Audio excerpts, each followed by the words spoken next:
ఈరోజు దాదాపు 171 మందికి 43,68,000 రూపాయల సీఎం రిలీఫ్ ఫండ్ చెక్కులు మీకు అందజేయడం జరుగుతుంది.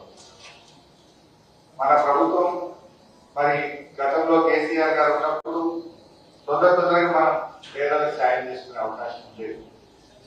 ఈరోజు ప్రభుత్వ ఆసుపత్రుల్లో ఎలాంటి పరిస్థితుల్లో మీరు చూస్తున్నారు. చాలా చోట్ల కూడా ప్రభుత్వ ఆసుపత్రుల్లో మందులు లేక ప్రజలు బాగా ఇబ్బంది పడుతున్నారు. కాంగ్రెస్ ప్రభుత్వం మాటలు ఎక్కువ, వ్యంగ్యం ఎక్కువ, పని తక్కువ. వాళ్ళు పరిపాలన గాలితో చేసిండ్రు.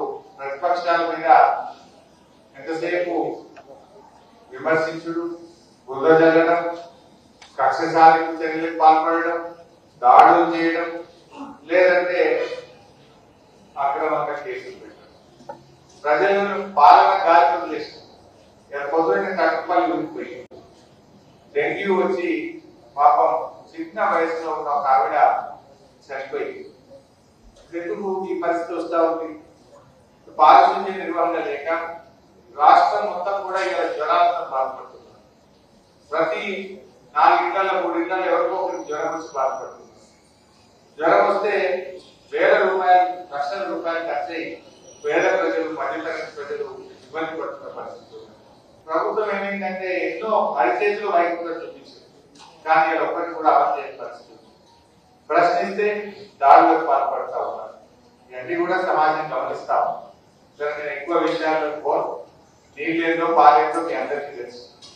ఇవాళ సిద్దిపేటలో మీకు తెలుసు, నేను 150 కోట్లతో వెటనరీ కాలేజ్ శాంక్షన్ చేయించాను. ఈ కాంగ్రెస్ ప్రభుత్వం వచ్చి సిద్దిపేట వెటనరీ కాలేజీ రద్దు చేసి కొడంగల్ తీసుకుపోయింది.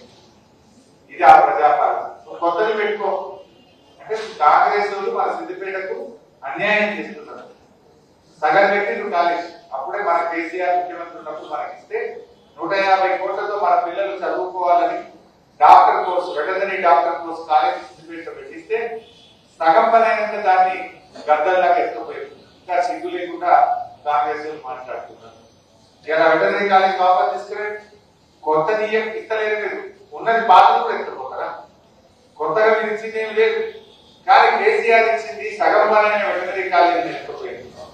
రంగనాయక సాగర్ టూరిజం ప్రాజెక్ట్ పనులు ఆగినాయి. ఇవాళ మన శిల్పారామం పనులు ఆగిపెట్టింది. ఈ ప్రభుత్వం ఇవాళ మా సిద్దిపేట మీద పగలాగా, కక్షలాగా వ్యవహరిస్తాం. ఏం చేసింది? ఒక మంచి పని చెప్పుకుంటే 9 నెలల 10 నెలలకు ఇచ్చింది. ఒక్కడన్నా చేసిందా? కొత్తగా చేసేది దేవుడు లేవు.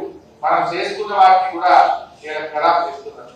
అటువంటి వారి పట్ల మనం కూడా జాగ్రత్తగా ఉంటారు.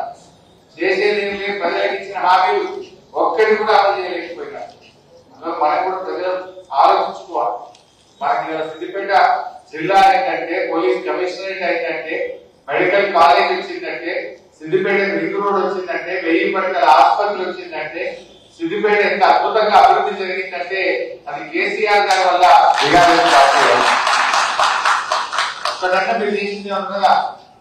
రూపురేఖలు బాగా సిద్దిపేట పోయిన 10 ఏళ్ళ 10 ఏళ్ళగా సిద్దిపేట ఎక్కడి నుంచో ఎక్కడికో తీసుకుపోయింది మన బీఆర్ఎస్ ప్రభుత్వం అనేది కూడా మనం గుర్తు చేసుకోవాల్సిన అవసరం. ఏది ఏమైనా ప్రజల కోసం నిత్యం మీ సేవలో ఉంటారని గట్టికి రెప్పలాగా మిమ్మల్ని కాపాడుకునే బాధ్యత నాది.